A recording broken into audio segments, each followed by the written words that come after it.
ल यो चाहिँ मिरिङदेन गाउँपालिका वडा नम्बर 3 मा पर्ने दोभान बजार। ल हामी बसेको होटल चाहिँ यही नै भयो, उत्साह किराना पसल एन्ड होटल तमोर किनारी एन्ड लज। ल टक्क लाएर अब चाहिँ म यता दोभान बजार सर घुम्न गइरहेको छु है त। के खाँदै दोभान बजार कस्तो छ यसो हेरौँ न त, यसो बिहानको दृश्य दोभान बजारको।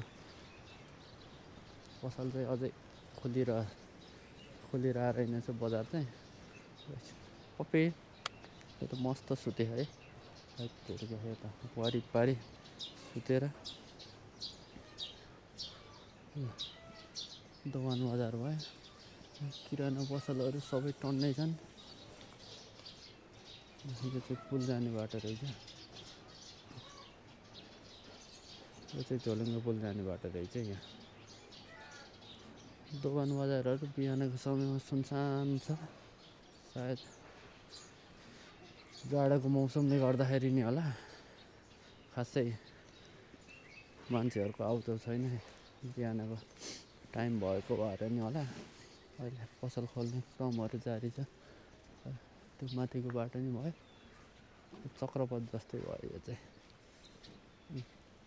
यहाँ चाहिँ हार्डवेयर पसल नै रहेछ, दोभान हार्डवेयर।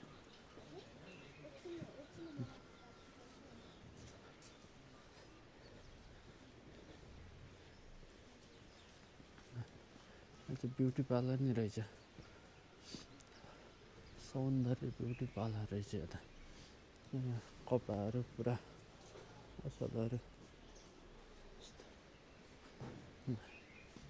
यो हेर्नु त यो कस्तो राम्रो आइडिया भने टक्क लाएर यो बाटो नि नछेकिने माथि बस्नलाई नि भयो भ्यूसहित।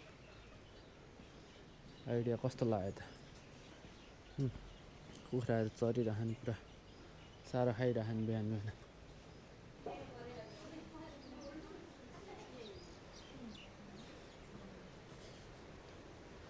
ज्वेलरी पसलहरू रहेछ यहाँ है, सबजना है। यहाँ कस्तो राम्रो घर गमला राखेर कस्तो राम्रोसँग सजायो अन्त किराना पसल रहेछ।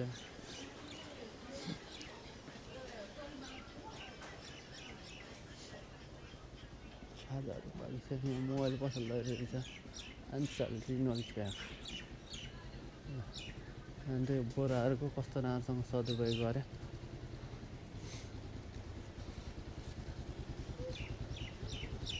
किराना पसलमा दैनिक सामानहरू मिलाउँदै हुनुहुन्छ। ग्यास भयो यहाँ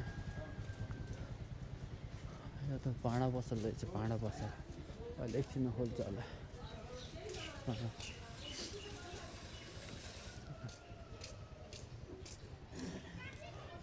दोभान बजार मिरिङदेन सब डिभिजन कार्यालय रहेछ, सब डिभिजन वन कार्यालय रहेछ यो। यही नै यो पसलहरूको दृश्य। टक्क लाएर घर बन्ने क्रम जारी रहेछ।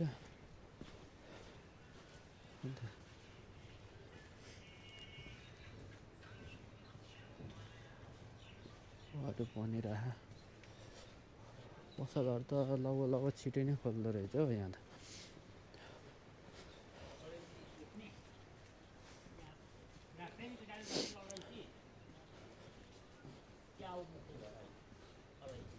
सब किराना पसलहरू धेरै रहेछन् यहाँ, खुद्रा खुद्री आइटमहरूका। माथिको डाँडा हेर्नु, डाँडाको भ्यू भयो। यहाँ फेरि अर्को झोलुङ्गे पुल पो रहेछ त हो, अर्को झोलुङ्गे पुल हेर्नु त। गइदिउँ न त ट्याक्क लाएर झोलुङ्गे पुल।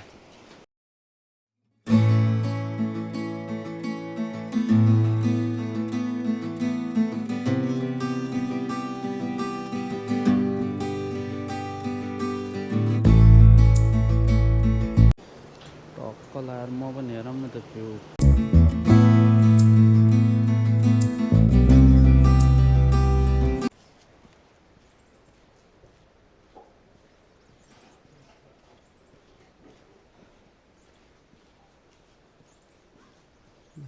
पुरा रातभरि ड्युटी गरे जस्तो छ अहिले सुतिरहेको मजाले तेलहरू चाहिँ यसरी ड्रमहरूमा राख्ने गरिन्छ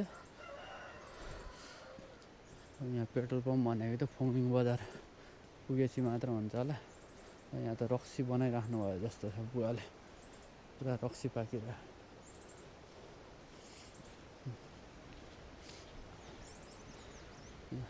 अबबाट ट्याक्क लाएर थोरै अगाडि पुलसम्म पुगौँ न त बनाउँदै गरेको पुल रोजिना नुडल्स उद्योग पो रहेछ त यो त ओहो नुडल्स उद्योग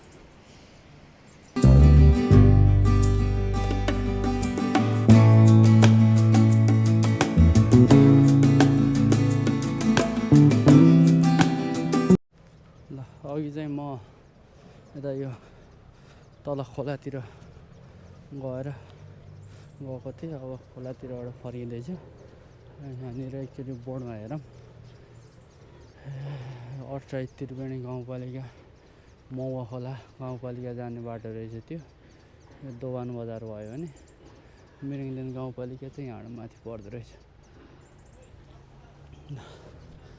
यो मिरिङदेन गाउँपालिकामा के रहेछ त हेर्न लायक र हेर्न पर्ने ठाउँहरू हेरौँ है त एउटा रहेछ मेरिङदेन झरना माथिल्लो मेरिङदेन 1 थिङलाबुमा रहेछ मेरिङदेन झरना तल्लो नि रहेछ कुरासे पोखरी भयो मेरिङदेन चौतारी हालुङ पार्क घुमाउने पोखरी मासिरेङ माङ्गेङना याक देवल डाँडा ल यिनीहरू रहेछ यहाँको हेर्न लायक ठाउँहरू चाहिँ हेर्न लायक र हेर्न पर्ने ठाउँहरू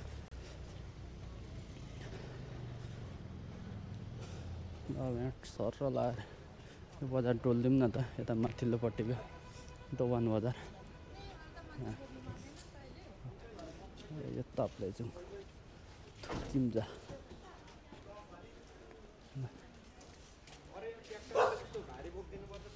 यो कसलाई बोक्दैछ यसले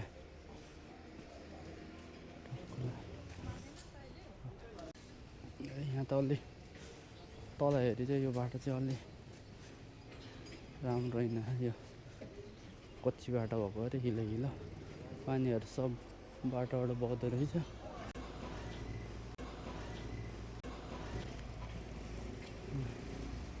टिप्पर आइरहेको पुरा लोड गरेर माथिको लागि होला सामान धुवानी गर्दै टिप्परले गाडी मध्य पहाडी लोकमार्गको पो रहेछ apex construction private limited hydro पावरको गाडीहरू चाहिँ बजार लगो यता यो माथिल्लोपट्टि बाटोको बजार यति नै हो रिकन्डिसन हाउस रहेछ यहाँ हार्डवेयर पसलहरू भइहाल्यो दोभानको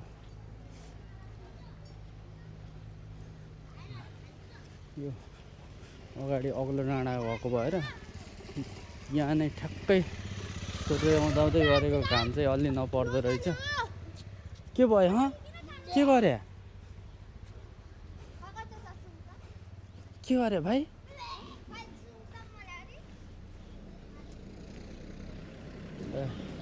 यहाँनिर फेरि रक्सी पारी राख्नु अरे चाहिँ यो भाँडामा रक्सी पारिन्छ कि यस्तरी रक्सी पारी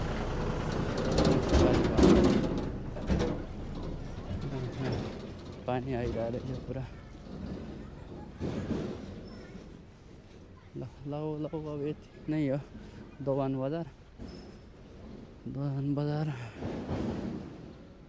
त्यस्तो खासै एरिया होइन अब माथितिरबाट डाँडाले घेरेको छ भने तलतिर चाहिँ खोला नदीले गर्दाखेरि त्यति साह्रो बस्ती चाहिँ बस्नु पाएको होइन यहाँनिर बस्ने चाहिँ त्यति साह्रो ठुलो एरिया नि छैन फेरि ल है त यही नै यो उता फुङलिङ बजार जाने बाटो भयो यो पुल तरेर यो अघि मैले तपाईँलाई जुन भिडियोको सुरुमा देखाएँ नि पुल त्यहाँबाट चाहिँ उता फुङलिङ जाने बजार भयो ल